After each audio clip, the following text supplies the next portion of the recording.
Assalamualaikum warahmatullahi wabarakatuh. Perkenalkan, nama saya Rohmat Hidayat. Saya merupakan salah satu dosen di program studi Sarjana Terapan Pengelolaan Hutan, Departemen Teknologi Hayati dan Veteriner, Sekolah Vokasi Universitas Gadjah Mada. Pada kesempatan kali ini, saya akan menyampaikan pernyataan diri dosen dalam unjuk kerja Tridharma Perguruan Tinggi atau UPDD UKTPT dalam bidang pengajaran. Pada kesempatan kali ini, saya akan menyampaikan mata kuliah yang saya ampu, yaitu inventarisasi sumber daya hutan. Identitas mata kuliah, kode mata kuliah V4 PH 2203 dengan mata kuliah inventarisasi sumber daya hutan, bobot 2 SKS dengan status mata kuliah wajib. Jadi mata kuliah ini merupakan mata kuliah yang harus diambil oleh mahasiswa prodi pengelolaan hutan. Berikut deskripsi mata kuliah. Mata kuliah ini membahas tentang konsep dasar, metode, dan implementasi inventarisasi sumber daya hutan yang meliputi pengertian inventarisasi hutan, sampel, peta ukur, teknik sampling, hingga implementasi inventarisasi hutan pada berbagai tipe pengelolaan dan perencanaannya. Capaian pembelajaran mata kuliah inventarisasi sumber daya hutan adalah sebagai berikut. Yang pertama, mahasiswa mampu menjelaskan pengertian, ruang lingkup, dan manfaat inventarisasi hutan dalam konteks pengelolaan hutan lestari. Kemudian, mahasiswa mampu memahami dan mengimplementasikan konsep sampling dalam kegiatan inventarisasi hutan, mampu memahami tata cara inventarisasi hutan dan pada berbagai tipe pengelolaan hutan, dan mampu merencanakan inventarisasi hutan. Ada 4 capaian pembelajaran mata kuliah yang harus dicapai oleh mahasiswa selama mengikuti mata kuliah ini. Kemudian sistem pembelajaran, dosen pengampu, ini diampu oleh 2 dosen atau tim teaching, kemudian dengan jumlah pertemuan 14 kali pertemuan, ini di luar ujian tengah semester dan ujian akhir, kemudian evaluasi belajar dilakukan dengan ujian tengah semester dan ujian akhir. Metode pembelajaran dilakukan dengan daring, kemudian ada sumbang saran atau mahasiswa menyampaikan gagasan dari pernyataan atau pertanyaan dari dosen, kemudian small group discussion atau mahasiswa mendiskusikan permasalahan yang disampaikan oleh dosen, yang ada case study atau mahasiswa belajar dari contoh implementasi kegiatan inventarisasi di lapangan. Kemudian ada kegiatan ceramah, yaitu pemaparan dari dosen tentang materi yang akan disampaikan di setiap pertemuannya.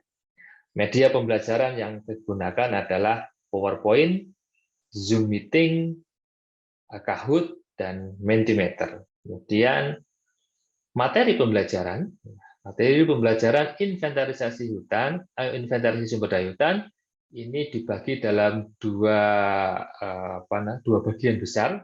Yang pertama adalah dia sebelum mid semester, ini kita berfokus pada konsep dasar dan teori. Nah, ini yang berisi tentang ruang lingkup, inventarisasi hutan, kemudian sampel dan peta ukur dalam inventarisasi sumber daya hutan, kemudian inventarisasi hutan secara okuler, kemudian inventarisasi hutan dengan sampel, dan teknik sampling dalam inventarisasi hutan. Jadi pada setengah semester awal itu merupakan penguatan pemberian konsep dasar dan teori. Kemudian pada tengah semester berikutnya merupakan implementasi di lapangan.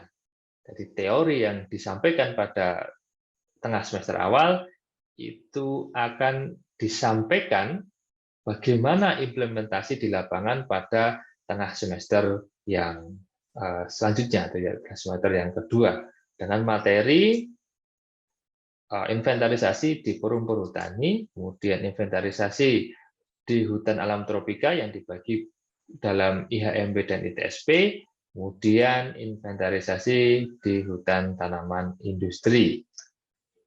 Tiga studi kasus ini merupakan gambaran kegiatan inventarisasi yang ada di hutan di Indonesia. Kemudian kita akan melihat lebih detail materi pembelajaran di setiap pertemuan. Yang pertemuan pertama dengan sub CPMK mahasiswa mampu menjelaskan tentang ruang lingkup inventarisasi sumber daya hutan dengan materi pembelajaran pengertian inventarisasi sumber daya hutan, tujuan inventarisasi sumber daya hutan, dan batasan inventarisasi sumber daya hutan. Kemudian, beranjak pada pertemuan kedua, mampu menjelaskan konsep dan sampel peta ukur. Apa yang disampaikan dalam pertemuan kedua ini mencakup konsep sampel, intensitas sampling, peta ukur, macam-macam peta ukur, dan problematika pembuatan peta ukur. Kemudian, di pertemuan ketiga, dengan sub CPMK, mahasiswa mampu menjelaskan konsep dan penerapan teknik inventarisasi secara okuler. Yang disampaikan dalam perkuliahan adalah konsep inventarisasi secara okuler dan syarat dan ketentuan inventarisasi hutan secara okuler.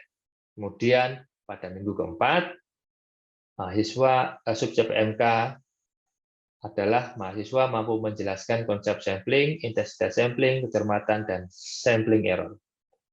Apa yang disampaikan adalah terkait dengan konsep sampel dan juga statistik yang melekat dalam pengambilan sampel, seperti sampling error, kemudian kecermatan.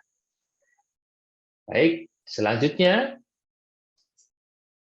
pada pertemuan kelima, dengan sub CPMK, mahasiswa mampu menjelaskan konsep teknik sampling secara random dan purposif dalam inventarisasi hutan. Materi pembelajaran adalah random sampling dan purposive sampling dalam kegiatan inventarisasi sumber daya hutan. Kemudian di pertemuan ke-6, mahasiswa mampu menjelaskan berbagai teknik sampling sistematis dan dalam inventarisasi hutan dan mampu merencanakannya. Di sini materi yang disampaikan adalah tentang konsep systematic sampling, kemudian continuous strip sampling, line plot sampling, dan universal systematic distribution sampling. Kemudian pada minggu ke-7 atau pertemuan ke-7 dengan subjek PMK, mahasiswa mampu menjelaskan dan menerapkan konsep teknik sampling berlapis dan bertingkat pada inventarisasi. Materi yang disampaikan adalah sampling bertingkat dan sampling berlapis. Sampai dengan pertemuan ke-7, konsep dan teori terkait dengan inventarisasi sumber daya hutan harapannya sudah dikuasai oleh mahasiswa, dan setelah ujian tengah semester akan disampaikan bagaimana implementasi konsep-konsep yang telah disampaikan pada pertemuan 1 sampai dengan pertemuan 7. Kita lihat pertemuan 10 dan 11 sampai dengan pertemuan 16 ini merupakan pertemuan setelah ujian akhir, setelah ujian tengah semester. Pada pertemuan 10 dan 11 dengan sub CPMK, mahasiswa mampu menjelaskan dan merencanakan inventarisasi potensi di perumpur hutan. Dengan materi pembelajaran teknik inventarisasi potensi di perumpur hutan. Kenapa perumpur hutan ini menjadi studi kasus pada mata kuliah kali ini?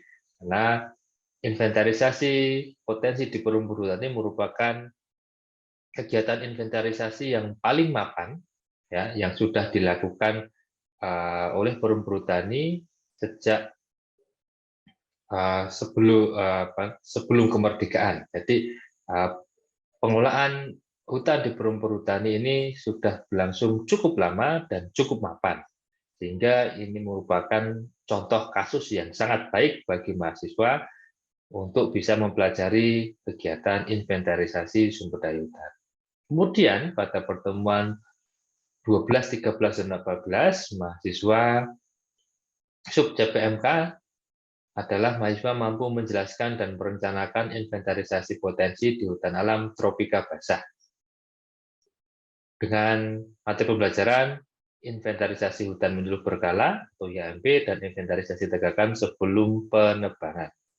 Inventarisasi hutan alam tropika basah ini merupakan suatu hal yang penting yang disampaikan kepada mahasiswa karena sebagian besar hutan yang ada di Indonesia merupakan hutan tropika basah. Dan ketika mahasiswa diberikan studi kasus ini, harapannya mahasiswa mampu melakukan dan merencanakan dan melakukan inventarisasi sumber daya hutan di hutan alam tropika basah. Kemudian di dua pertemuan terakhir, di pertemuan 15 dan 16, dengan sub CPMK mampu menjelaskan dan merencanakan inventarisasi potensi di hutan tanaman industri dengan materi pembelajaran inventarisasi potensi hutan di hutan tanaman industri. Hutan tanaman industri merupakan salah satu sektor yang cukup besar yang ada di kehutanan di Indonesia. Maka dari itu, dengan studi kasus yang ada di hutan tanaman industri ini, diharapkan nanti mahasiswa mampu mempunyai pengetahuan yang lengkap, mulai dari inventarisasi di perhutani, inventarisasi pada hutan alam tropika basah, dan hutan tanaman industri, yang merupakan tiga pilar perusahaan atau tiga pilar pengelolaan hutan yang ada di Indonesia. Dari hutan tanaman di Jawa, kemudian hutan tanaman di luar Jawa, dan hutan alam di luar Jawa. Kemudian pada pertemuan 17-18 merupakan ujian akhir atau evaluasi belajar bagi mahasiswa. Kemudian berikut sistem penilaian yang dilaksanakan pada kegiatan kuliah inventarisasi sumber daya hutan. Dengan komponen penilaian adalah tugas, kuis, UTS, dan UAS. Kemudian dengan kriteria penilaian, ketepatan, dan kesesuaian jawaban dalam tanya jawab. Tugas ini diberikan untuk mengasah mahasiswa pada permasalahan atau studi kasus atau problem based solving bagi mahasiswa. Kemudian kuis diberikan untuk merefresh materi-materi yang disampaikan dan juga untuk memancing mahasiswa belajar terlebih dahulu sebelum melaksanakan kegiatan perkuliahan. Kuis ini biasa dilakukan dengan Kahoot. Kemudian UTS dan UAS ini dilaksanakan pada situasi pandemi seperti ini dilaksanakan dengan Elok sebagai salah satu media pembelajaran secara daring bagi mahasiswa. Kemudian komponen penilaiannya, tugas adalah 15%, kuis 10%, UTS 30%, dan UAS 40% dengan jumlah total adalah 100%. Tugas ini mencakup atau akan memenuhi CPMK 2 dan 4, kuis akan memenuhi CPMK 2 dan 3, sedangkan evaluasi belajar untuk UTS itu menyangkut CPMK 1 dan 2, kemudian evaluasi belajar ujian akhir ini menyangkut CPMK 2, 3, dan 4. Kemudian berikut akan kami sampaikan rekaman proses pembelajaran dengan real classroom yang dilaksanakan pada kegiatan perkuliahan inventarisasi sumber daya hutan secara daring menggunakan Zoom meeting. Kita lanjutkan saja kuliah kita pada siang hari ini. Hari ini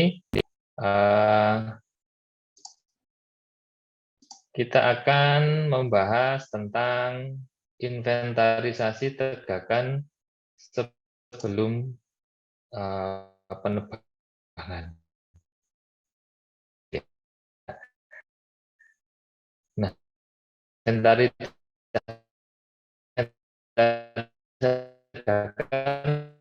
penebangan itu juga merupakan suatu hal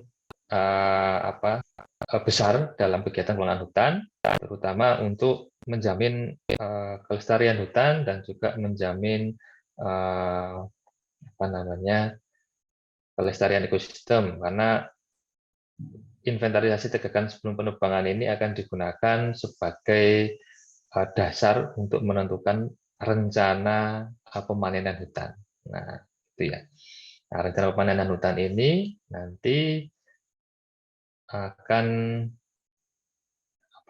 berdampak, atau rencana pemanenan hutan ini akan memberikan dampak yang sangat signifikan terhadap lingkungan, karena dengan direncanakan hutan yang dilakukan pemanenan itu akan mengalami kerusakan yang lebih ringan dibandingkan hutan yang dipanen tanpa mempunyai rencana. Seperti itu gambarannya. Baik, kita mulai saja. Ya, saya share screen ya. Baik, inventarisasi tegakan sebelum penebangan. Ada yang tahu apa itu inventarisasi tegakan sebelum penebangan? Silahkan yang memberikan pendapat. Menurut saya Pak, inventarisasi tegakan sebelum penebangan itu kan, kalau inventarisasi hutan itu kan kita gimana ya Pak, mempersiapkan atau mengumpulkan segala informasi yang ada di dalam hutan gitu Pak. Nah mungkin kalau ini konteksnya lebih ke tegakan sebelum penebangan. Kayak gitu ya Pak, atau gimana Pak? Gitu. Kalau menurut saya Baik. gitu Pak. Maaf ya Pak kalau agak gimana. Oke, baik. Kita lanjutkan saja ya. Nah, kita lihat inventarisasi tegakan sebelum penebangan.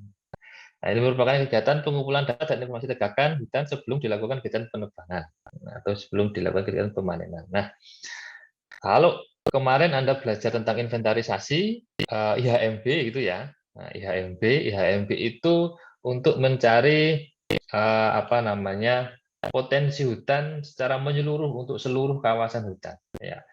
Misalnya Anda punya konsesi 50.000 hektar, maka IHMB itu untuk mencari potensi atau melihat potensi yang luasnya 50.000 hektar itu.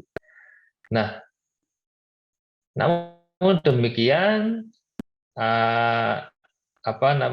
informasi yang lebih detail itu diperlukan untuk rencana yang lebih detail, gitu ya. Nah, kalau IHMB tadi dia luasnya dengan cakupan inventarisasi dengan cakupan yang cukup luas, 50.000 hektar, nah, untuk merencanakan dalam jangka waktu 10 tahun, gitu kan.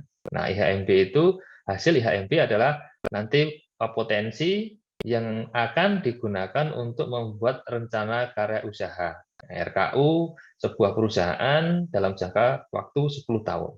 Nah, begitu. Nah, ITSP ini dia digunakan untuk kegiatan atau untuk merencanakan penebangan pada lingkup areal yang lebih kecil.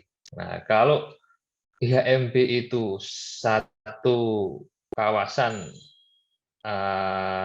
konsesi untuk 10 tahun. Nah, kalau ITSP, inventarisasi tegakan sebelum penebangan, itu dalam 1 tahun, ya, untuk merencanakan kegiatan selama 1 tahun, gitu kan?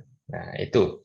Jadi di RKU itu nanti akan ada rencana tebangan dari tahun pertama hingga tahun ke 10 gitu ya, ada rencana tahun pertama tahun 10 mau nebang di mana, blok mana gitu kan. Nah, untuk kemudian akan disusun RKT. Nah, RKT itu dia disusun per tahun. Nah, tadi yang direncanakan 10 tahun itu akan ada di breakdown lagi ke rencana yang lebih kecil, yaitu rencana karya tahunan yang lebih kecil gitu ya. Nah, rencana karya tahunan ini membutuhkan data. Nah, datanya adalah ITSP. Nah, ITSP ini secara khususnya juga itu digunakan untuk membuat rencana tebangan. rencana penerbangan gitu. Oke, sampai di sini clear ya? Clear, Pak. Oke, baik, kita lanjutkan. Nah, kegiatan ITSP ini adalah inventarisasi hutan dengan IS 100%. Artinya apa IS 100%? Kan IS 100% itu artinya apa? Sampel semua pohon dilakukan inventarisasi atau diambil datanya.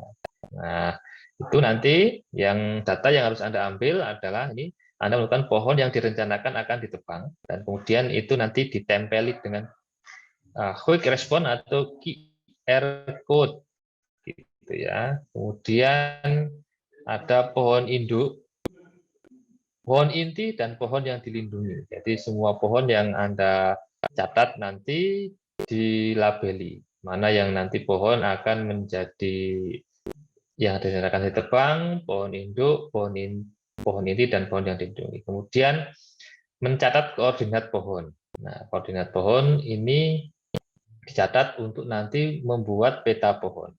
Dan kemudian pengumpulan informasi tentang keadaan lapangan dan lingkungan. Nah, informasi tentang keadaan lapangan dan lingkungan ini contohnya adalah ada tidak misalnya ketemu jurang, ketemu sungai, ataupun ketemu parit gitu ya. Nah, itu nanti dicatat di tali sheet gitu ya. Dicatat di tali sheet dan juga nanti ini termasuk juga pencatatan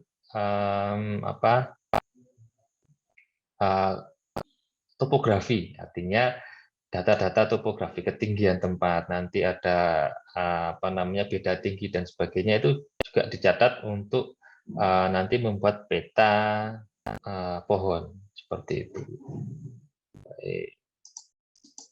Hasil ITSP adalah laporan hasil cruising atau LHP. Nah, ini contohnya LHP itu yang ada di sini nih. Ini LHP. Nah, ada jenis ya, jenis tadi ada jenis yang ada bisa ditebang nanti akan ada kelompoknya, ada kelompok meranti, kelompok campuran ya dan seterusnya. Nah, ini nanti hasilnya direkap jumlahnya berapa, volumenya berapa. Nah, ini direkap per diameter. Per kelas diameter. Ini 10 sampai 19, 20 sampai 29 dan seterusnya. Itu direkap berapa jumlahnya dan berapa volumenya. Kemudian hasil yang kedua adalah peta pohon. Peta pohon ini memuat informasi dilakukan di tiap peta kerja. Kemudian ada nomor pohonnya, ada informasi jenis pohonnya apa saja, kemudian ada informasi diameter, ada tinggi pohon bebas jaga. Ya, mohon maaf. Tadi yang peta itu sampai dengan jenisnya ini ya. Nah kemudian Anda mengambil data diameter, kemudian tinggi pohon bebas cabang dan taksiran volume kayu. Nah, contohnya peta adalah seperti ini. Nah, ini peta contoh hasil inventarisasi tegakan sebelum penebangan. Tanpa ada peta pohon seperti ini yang dilakukan di ITSP, maka kita tidak bisa merencanakan kegiatan pemanenan sedetail ini. Gitu ya. Nah, direncanakan detail seperti ini supaya apa kegiatan pemanenannya? Ya, supaya tidak terjadi kerusakan yang besar. Atau tujuannya adalah untuk meminimalkan kerusakan. Baik, kita lanjutkan. Nah, kalau dia menggunakan jalur ini, maka teknik samplingnya apa? Teknik samplingnya. Saya masih ingat di pelajaran materi sebelum kuliah, sebelum mid semester itu. Yang dia teknik sampling dengan jalur-jalur namanya? Line plot sampling. Line plot sampling? Ada yang lain punya pendapat? Ada yang punya pendapat lain? Sistematik, Pak. Sistematik? Ya. Sistematik itu kan ada beberapa. Nah, sistematik, line plot sampling itu termasuk sistematik. Itu ya. Nah, sistematik yang seperti apa? Nah, itu memang sistematik. CSS, Pak. Apa? CSS, continuous strip sampling. Kalau nggak salah. Iya. Benar ya. Ya, ini kita menggunakan teknik samplingnya CSS, continuous strip sampling. Karena kita menggunakan IS 100%, maka tidak ada yang namanya jarak antar jalur gitu ya. Jalur satu dengan jalur selanjutnya itu berhimpitan. Ya, seperti bisa dilihat di sini. Ya, di sini kan jalur 1, jalur 2 itu berhimpitan. Langsung ya, berkotak-kotak ini langsung berhimpitan.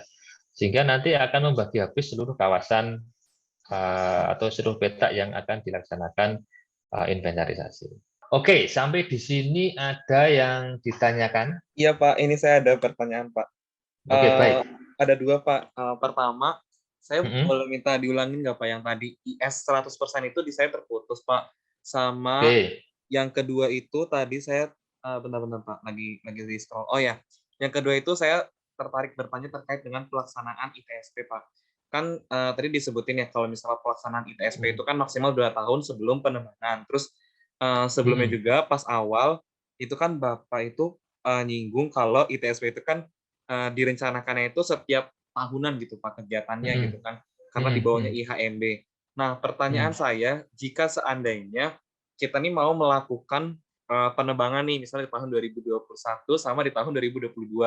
Nah, itu berarti nanti merencanakan ITSP-nya itu di tahun 2018-2019 atau boleh di 1 tahun gitu Pak. Misalnya kalau di 1 tahun itu di 2018 gitu. Itu boleh nggak Pak? Itu aja Pak pertanyaan dari saya. Terima kasih. Oke, baik. Untuk yang IS 100% tadi sama dengan sensus gitu ya. Sensus ya, Rafli ya. Jadi semuanya dilakukan inventarisasi. Jadi seluruhnya tidak ada yang namanya sampel itu. IS 100% itu sama dengan sensus. Ya, tidak ada sampel. Kemudian yang kedua itu ya itu kan maksimal ya, Rafli. Maksimal adalah 2 tahun, 2 tahun sebelum penerbangan. Jadi ketika Anda melakukan penerbangan di tahun 2021, itu maksimal Anda bisa melakukan apa namanya ITSP itu pada tahun 2019, gitu kan? Anda melakukan 2020 boleh, gitu kan? Kan maksimal adalah 2 tahun sebelum penerbangan. Nah, kenapa tidak 3 tahun, 4 tahun, Pak? Nah, semakin lama Anda jangka waktu invent ya, jarak antara invent dengan kegiatan penerbangan itu akan ada selisih karena ada selisih volume ya, karena volume itu akan bertumbuh terus seiring dengan berjalannya waktu itu kan. Nah, karena ada pertumbuhan pohon itu tadi. Takutnya ketika terlalu lama Anda melakukan inventarisasi nanti datanya tidak akurat lagi ya, karena ada pertumbuhan itu selama kurun waktu antara invent dan nebang gitu ya. Oke, ada yang lain yang bertanya terkait dengan ITSP ini? Permisi Pak, Iya, monggo. izin bertanya Pak. Ahmad, Memastikan Pak, hmm. berarti output utama dari Ya, ITSP ini LHC dan peta, apa ada yang lain Pak selain dua itu? output utamanya itu tadi peta pohon, ya, peta pohon beserta topografinya, ya, kemudian LHC laporan hasil cruising, karena laporan hasil cruising ini nanti akan digunakan untuk membuat RKT-PH, ya toh. Kemudian untuk peta, nah peta itu nanti peta pohon tadi digunakan untuk membuat rencana pemanenan atau rencana penebangan. Nah, RKTPH ini nanti akan dibuat untuk setiap tahun dan nanti akan disahkan oleh pejabat terkait, gitu ya. Nah, hubungannya RKTPH ini nanti sebelum disahkan maka tidak bisa melakukan kegiatan penebangan, gitu ya. Nah, dasar RKTPH adalah tadi hasil LHC tadi. Nah, LHC itu kan ada berapa pohon yang berapa volume pohon yang bisa ditebang, kemudian berapa pohon dilindungi, pohon inti, pohon induk itu. Begitu ya. Saya kira itu yang bisa saya sampaikan pada kesempatan kali ini. Terima kasih. Demikian tadi penyampaian PDD UKTPT saya. Semoga bermanfaat. Akhirul kalam, wabillahi taufiq wal hidayah. Wassalamualaikum warahmatullahi wabarakatuh.